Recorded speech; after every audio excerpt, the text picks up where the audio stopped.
औज़ुबिल्लाहिमिनश्शैतानिर्रजीम बिस्मिल्लाहिर्रहमानिर्रहीम। अस्सलाम वालेकुम, कैसे हैं आप सब? उम्मीद है आप सभी खैरियत से होंगे। तो आज हम आपके लिए लेकर आए हैं एमएस एक्सेल का इंटरफेस क्या होता है का हम ओवरव्यू आपको दिखाएंगे इस वीडियो में। तो उससे पहले आप सभी दोस्तों से गुजारिश है जो हमारे चैनल पर न्यू है कि हमारे चैनल को सब्सक्राइब कर दीजिए और बेल आइकन को प्रेस कर दीजिए ताकि हर नई आने वाली वीडियो आपको जल्द से जल्द मौसूल हो सके। तो चलिए चलते हैं अपने टॉपिक की तरफ। सबसे पहले ये है एमएस एक्सेल। जैसे ही हम ओपन करते हैं यहाँ से, ये हमने डेस्कटॉप पे सेव किया हुआ, हमने एक्सेल ओपन करा तो यहाँ पे सबसे पहले हमारे को होम रिबन ओपन मिलती है। होम रिबन ओपन होती है, इसके साथ ही इंसर्ट रिबन है, पेज लेआउट है, फॉर्मूलाज है, डेटा रिव्यू, व्यू, टेरा बॉक्स, ये मैंने डाली हुई अलग से। तो ये सब आपको मिलता है। इसमें सबसे पहले क्लिप बोर्ड है जिसमें copy, cut and painter, format painter, ये हम आगे सीखेंगे। फिर यहाँ पर आ जाता है फ़ॉन्ट का सेक्शन। यहाँ पे बोल्ड, इटैलिक, अंडरलाइन, यहाँ से फ़ॉन्ट के स्टाइल्स हैं। यहाँ से साइज़ है, ये साइज़ बड़ा छोटा करने के लिए, ये कलर हाईलाइट करने के लिए सेल्स को, और ये अल्फ़ाबेट को हाईलाइट करने के लिए। तो यहाँ से ये हम इसकी सेटिंग कर सकते हैं कि हमने अल्फ़ाबेट को सेंटर में रखना है, राइट पे रखना है, लेफ़्ट पे रखना है, ऊपर रखना है, बीच में रखना है या नीचे रखना है।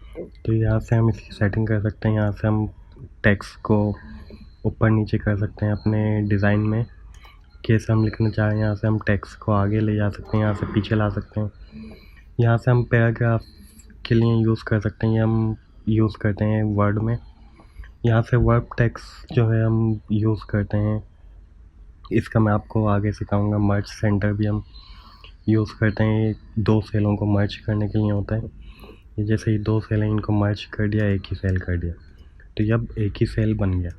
तो ये इस काम आता है। बाकी जर्नल सेटिंग्स हैं, क्या लिख रहे हैं, नंबर, करेंसी लिख रहे हैं, अमाउंट लिख रहे हैं, accounting, short date, long date, time, percentage, fraction, scientific और टैक्स, क्या लिख रहे हैं आप ये बताते हैं। यहाँ पे डॉलर का साइन लगाना हो तो हम इसको यूज़ कर सकते हैं, डॉलर के साइन को। यहाँ से परसेंटेज लगाना हो तो ये यूज़ कर सकते हैं। यहाँ से कोमे के लिए ये यूज़ करते हैं। बाकी डेसिमल मतलब पॉइंट के बाद ज़ीरो बढ़ाने के लिए यहाँ से हम करते हैं, और ज़ीरो कम करने के लिए यहाँ से हम करते हैं। ये कंडीशंस होती हैं, हम अपने जैसे रिज़ल्ट वगैरह बनाना हो तो उस पर कंडीशंस लगाते हैं। ये फॉर्मेट डिज़ाइन होता है कि हम कौन सा डिज़ाइन का बनाना चाहें, अगर टेबल बनाना चाहें तो। फिर ये यहाँ से करेंसी आ जाती है, स्टाइल आ जाते हैं कि कौन सा स्टाइल हमें लेना है। यहाँ से हम इंसर्ट सेल कर सकते हैं। इसी तरह हम यहाँ से डिलीट सेल कर सकते हैं, यहाँ से फॉर्मेट कर सकते हैं अपनी सेल्स को कि हम किस तरह की फॉर्मेटिंग करना चाहें। यहाँ से हम कोई भी वैल्यूज़ हो उनको ऑटो सम कर सकते हैं, फिल कर सकते हैं, क्लियर कर सकते हैं। यहाँ से हम शॉर्ट एंड फिल्टर लगाते हैं, ये भी मैं आपको बाद में सिखाऊंगा। यहाँ से फाइंड एंड सर्च का ऑप्शन है, कुछ आपने सर्च करना हो अपने एक्सेल में तो यहाँ से कर सकते हैं। फिर हम आ जाते हैं इंसर्ट पे। यहाँ पे सबसे पहला टेबल है, pivot table, recommended pivot table और टेबल। फिर यहाँ से हम आ जाते हैं पिक्चर पे, online picture, shapes, smart art, screen shot, ये सब हम इलस्ट्रेशन में देख सकते हैं।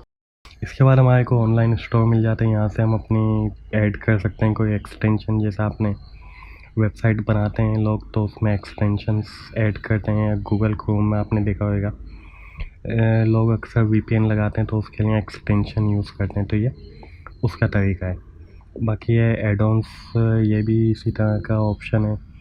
फिर ये चार्ट बनाने का ऑप्शन है कि हम कोई चार्ट बनाना चाहें डेटा को शो करवाने के लिए, तो ये चार्ट आ जाते हैं, ये 3D मैप आ जाता है। यहाँ से हम मैप इंसर्ट कर सकते हैं अपने। यहाँ से हम लाइन और कॉलम और ये इस तरह हम कर सकते हैं, स्लाइसर, टाइमलाइन, हाइपरलिंक किसी लिंक को हम जोड़ सकते हैं। जैसे यहाँ पे हमने 1 2 लिखा और पीछे कोई फाइल है 12 नंबर की, तो हम उसको यहाँ पे हाइपरलिंक बना के उसको अटैच कर दें। फिर हम जैसे इस पर क्लिक करेंगे तो ये हाइपरलिंक ओपन हो जाएगी, मतलब वो वाली लिंक हमारी ओपन हो जाएगी, PDF फाइल या कोई भी वर्ड फाइल। यहाँ से हम text box, header and footer बना सकते हैं, अल्फ़ाबेट को स्टाइल दे सकते हैं, हेडिंग के लिए सिग्नेचर लाइन बना सकते हैं। ऑब्जेक्ट, यहाँ से हम कोई ऑब्जेक्ट यूज़ कर सकते हैं, इलस्ट्रेशन, फोटोशॉप, ये देखें। यहाँ से हम कोई सा भी किसी भी फाइल का ऑब्जेक्ट ऐड कर सकते हैं। यहाँ से हम इक्वेशंस लगा सकते हैं, अलजेब्रिक फॉर्मूलाज और दूसरे। यहाँ से हम सिंबल्स ऐड कर सकते हैं, कोई हमें सिंबल चाहिए तो यहाँ से मिल जाते हैं। फिर आगे हम चलते हैं पेज लेआउट पे। पेज लेआउट पे सबसे पहले थीम आती है जिसमें हम फॉर्मेटिंग करते हैं, कलर स्टाइल आता है, कलर करते हैं, फ़ॉन्ट का स्टाइल आ जाते हैं, इफ़ेक्ट आ जाते हैं, हम फ़ॉन्ट पे कोई इफ़ेक्ट अप्लाई करना चाहें तो वो आ जाते हैं। यहाँ से मार्जिन्स आ जाते हैं, पेज मार्जिन्स, ये प्रिंट के हवाले से प्रिंट सेटिंग में ये आपको मैं सिखाऊंगा। यहाँ पे ओरिएंटेशन आ जाती है, पेज आपने लैंडस्केप रखना है, पोर्ट्रेट रखना है तो यहाँ से वो आ जाता है। यहाँ से पेज का साइज़ आ जाता है, कौन सा पेज आपने प्रिंट लेना है, कौन सा पेज लगाया हुआ है। यहाँ से आप प्रिंट का एरिया सेलेक्ट कर सकते हैं, आपको कितना प्रिंट चाहिए। अगर आपको थोड़ा सा प्रिंट चाहिए तो आप सेलेक्ट करके सेट प्रिंट एरिया पे क्लिक करेंगे तो उतना ही प्रिंट आपको दे देगा। यहाँ से हम बैकग्राउंड ऐड कर सकते हैं, कोई जैसे वाटरमार्क होता है MS वर्ड के अंदर। और यहाँ से प्रिंट टाइटल्स आ जाता है। अगर आपने एक टाइटल यहाँ पर लिखा है, एक लाइन पे पूरे टाइटल लिखे और नीचे उसके बारे में सारी डिटेल है, जैसे सीरियल नंबर आ गया, डिस्क्रिप्शन आ गई, साइज़ आ गई, क्लास आ गई, जो भी आ गई, स्टूडेंट का डेटा आ गया, फ़ोन नंबर आ गए और वगैरह वगैरह, तो आप लिखते चलेगा और वो 4-5 पेज पे चला गया। तो आप यहाँ पे सिंपल सिलेक्ट करेंगे, टाइटल आपको चाहिए हर पेज पे तो आप यहाँ से सिलेक्ट करेंगे। यहाँ से रिपीट तो रो टू रिपीट एट टॉप, यहाँ से आप रो रिपीट करेंगे टॉप पे तो टाइटल आपका हर पेज पे बन जाएगा प्रिंट के लिए। यहाँ से आप विथ स्केल कर सकते हैं, यहाँ से स्केल यहाँ से भी हम कर सकते हैं। ये scale zoom in zoom out यहाँ से भी हम कर सकते हैं, यहाँ से भी कर सकते हैं। इस तरह का ऑप्शन है। यहाँ से हम प्रिंट की लाइन शो करवा सकते हैं यहाँ पे। यहाँ से हम हेडिंग प्रिंट कर सकते हैं इसी तरह का। ये forward, send to, forward, back. अब कोई तस्वीर है उसको हम 2 तस्वीरें हैं तो उसको फॉरवर्ड बैकवर्ड कर सकते हैं, तो ये उसके लिए यूज़ होता है। यहाँ से फॉर्मूलाज यूज़ होते हैं, ऑटो सम हो गया, रिसेंट यूज़ हो गया, फाइनेंसिंग हो गई। ये सारे फॉर्मूलाज हैं जो मुझे नहीं आते।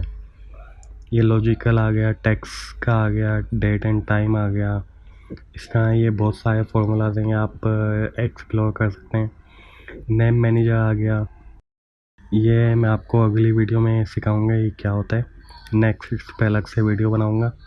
ट्रेस प्रोसीडिंग आ गया, ये भी मैं आपको अलग से वीडियो बनाऊंगा। ये भी फॉर्मूलाज का ताल्लुक है। कैलकुलेशन ऑप्शन आ गया, ऑटोमेटिक होनी चाहिए, मैनुअल होनी चाहिए, ये सब आप कर सकते हैं, इसको एक्सप्लोर कर सकते हैं। यहाँ से डेटा आ गया, डेटा आपने कहाँ से लेना है, वेब से लेना है, टेक्स्ट लेना है, अदर सोर्स से लेना है। यहाँ से हम न्यू क्यूरी ऐड करनी है तो ये इस तरह ये हम डेटा के लिए यूज़ करते हैं। यहाँ से फ़िल्टर वही आ गया जो मैंने आपको पहले बताया था कि फ़िल्टर करने का, सॉर्ट एंड फ़िल्टर, जो इंसर्ट में होम स्क्रीन पे ये सॉर्ट एंड फ़िल्टर, तो ये यहाँ पे डेटा में भी ये फ़िल्टर का ऑप्शन है।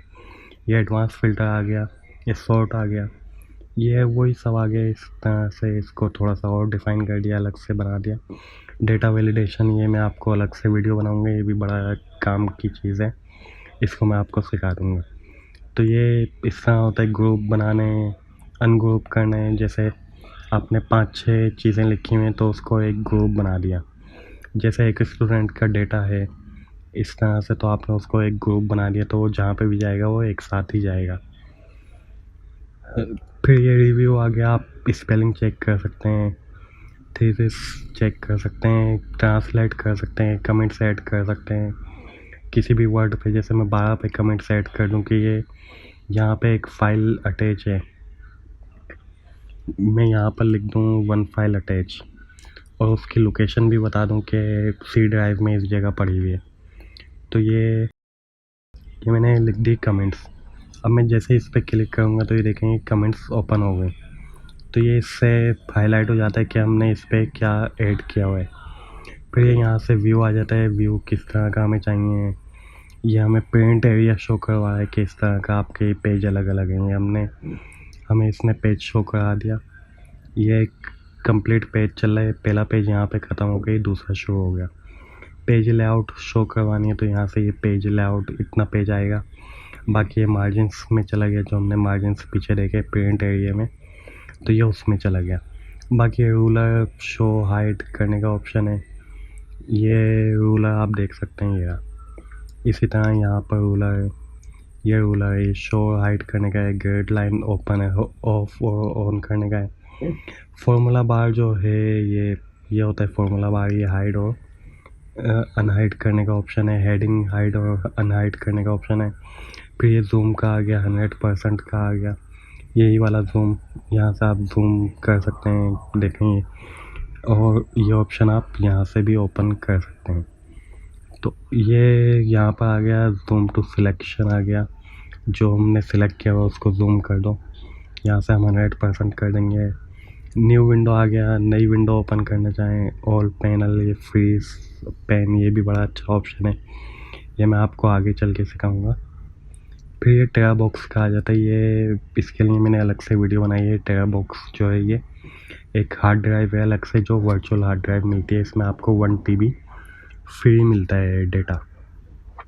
तो ये टेरा बॉक्स की अलग से एक सॉफ्टवेयर होता है, तो ये भी मैं आपको अलग से सिखाऊंगा। तो ये था इसका MS एक्सेल का ओवरव्यू। उम्मीद है आपको ये वीडियो पसंद आई होगी, अच्छी लगी होगी।